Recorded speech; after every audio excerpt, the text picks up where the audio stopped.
Hi all, ಇದು Thursday evening mini vlog ಆಗಿರುತ್ತೆ. ಇನ್ನು ಇವಾಗ ಆಲೂಗಡ್ಡೆನ ಮಾಡ್ಕೊಳ್ಳೋಣ ಅಂತ ಹೇಳಿಬಿಟ್ಟು ಮೊದಲಿಗೆ ಇಲ್ಲಿ ಆಲೂಗಡ್ಡೆನ ಬೇಯಲಿಕ್ಕೆ ಇಟ್ಟಿದ್ದೀನಿ. ಅದಾದಮೇಲೆ ಇಲ್ಲಿ ಸಿಪ್ಪೆ ತೆಗೆದು ಸ್ಮ್ಯಾಶ್ ಮಾಡಿ ಇಟ್ಕೊಂಡಿದ್ದೀನಿ. ಈ ಕಡೆ ಇನ್ನೊಂದು ಬೌಲಿಗೆ 2 ಈರುಳ್ಳಿನ ಸಣ್ಣ ಸಣ್ಣದಾಗಿ ಕಟ್ ಮಾಡ್ಕೊಂಡು ಸೇರಿಸ್ಕೊಂಡಿದ್ದೀನಿ. ಹಾಗೆ ಸ್ಮ್ಯಾಶ್ ಮಾಡ್ಕೊಂಡಿರೋಂಥ ಆಲೂಗಡ್ಡೆ, ಮೆಣಸಿನಕಾಯಿ ಜೊತೆಗೆ ಕೊತ್ತಂಬರಿ ಸೊಪ್ಪು ಹಾಗೆ ಕಡಲೆಕಾಳನ್ನು ಕೂಡ ಸ್ವಲ್ಪ ಬೇಯಿಸಿ ಸ್ಮ್ಯಾಶ್ ಮಾಡ್ಕೊಂಡು ಸೇರಿಸ್ಕೊಂಡಿದ್ದೀನಿ.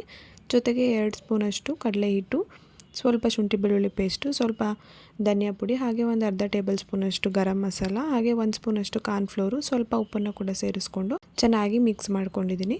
ಇನ್ನು ಇದನ್ನು ಮಿಕ್ಸ್ ಮಾಡಿ ಇಟ್ಬಿಟ್ರೆ ಈರುಳ್ಳಿ ಎಲ್ಲ ನೀರು ಬಿಟ್ಕೊಂಡು ಮತ್ತು ನೀರು ಥರ ಆಗಿಬಿಡುತ್ತೆ. ಸೊ ಅದಕ್ಕೋಸ್ಕರ ಬೇಗ ಮಾಡ್ಕೋಬೇಕು. ಇವಾಗ ಒಂದು ಪ್ಯಾನ್ಗೆ ಸ್ವಲ್ಪ ಎಣ್ಣೆನ ಹಾಕಿ ಕಾಯ್ಲಿಕ್ಕೆ ಇಟ್ಟಿದ್ದೀನಿ. ಇವಾಗ ಇದನ್ನು ವಡೆ ಶೇಪಲ್ಲಿ ತಟ್ಕೊಂಡು ಅದನ್ನು ಎಣ್ಣೆ ಒಳಗಡೆ ಹಾಕ್ಕೊಂಡು 2 ಕಡೆ ಚೆನ್ನಾಗಿ ಫ್ರೈ ಮಾಡ್ಕೊತಾ ಇದ್ದೀನಿ.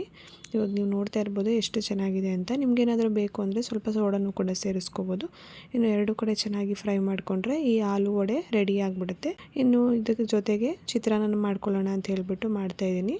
ಒಂದು ಕಡಾಯಿನ ತೊಗೊಂಡು ಅದಕ್ಕೆ ಒಂದು 3 ಸ್ಪೂನಷ್ಟು ಎಣ್ಣೆನ ಹಾಕಿ ಅದಕ್ಕೆ ಕಡಲೆಕಾಯಿ ಬೀಜ ಹಾಗೆ ಕಡಲೆಬೇಳೆನ ಹಾಕಿ ಫ್ರೈ ಮಾಡಿಕೊಂಡು ಅದಕ್ಕೆ ಈರುಳ್ಳಿ, ಮೆಣಸಿನಕಾಯಿ, ಸಾಸಿವೆ ಹಾಗೆಯೇ ಕರಿಬೇವಿನ ಸೊಪ್ಪನ್ನು ಸೇರಿಸ್ಕೊಂಡು ಚೆನ್ನಾಗಿ ಫ್ರೈ ಮಾಡಿಕೊಂಡು ಜೊತೆಗೆ ಸ್ವಲ್ಪ ಟೊಮೊಟೊನು ಕೂಡ ಸೇರಿಸ್ಕೊಂಡು ಸ್ವಲ್ಪ ಉಪ್ಪು ಹಾಕ್ಕೊಂಡು ಚೆನ್ನಾಗಿ ಫ್ರೈ ಮಾಡ್ಕೊತಾ ಇದ್ದೀನಿ. ಉಪ್ಪು ಹಾಕಿದ್ರೆ ಟೊಮ್ಯಾಟೊ ಬೇಗ ಬೇಯುತ್ತೆ. ಸೊ ಅದಕ್ಕೋಸ್ಕರ ಉಪ್ಪನ್ನು ಕೂಡ ಹಾಕ್ಕೊಂಡು ಚೆನ್ನಾಗಿ ಫ್ರೈ ಮಾಡಿಕೊಂಡು ಅದ್ರ ಜೊತೆಗೆ ಸ್ವಲ್ಪ ಅರಿಶಿನ ಹಾಕ್ಕೊಂಡು 1 ನಿಮಿಷ ಫ್ರೈ ಆದಮೇಲೆ ಅನ್ನನ ಸೇರಿಸ್ಕೊಂಡು ಮಿಕ್ಸ್ ಮಾಡಿಕೊಂಡು ಲಾಸ್ಟಲ್ಲಿ ಕೊತ್ತಂಬರಿ ಸೊಪ್ಪನ್ನು ಸೇರಿಸ್ಕೊಂಡ್ರೆ ಚಿತ್ರಾನ್ನ ರೆಡಿನೇ ಆಗೋಗ್ಬಿಡುತ್ತೆ.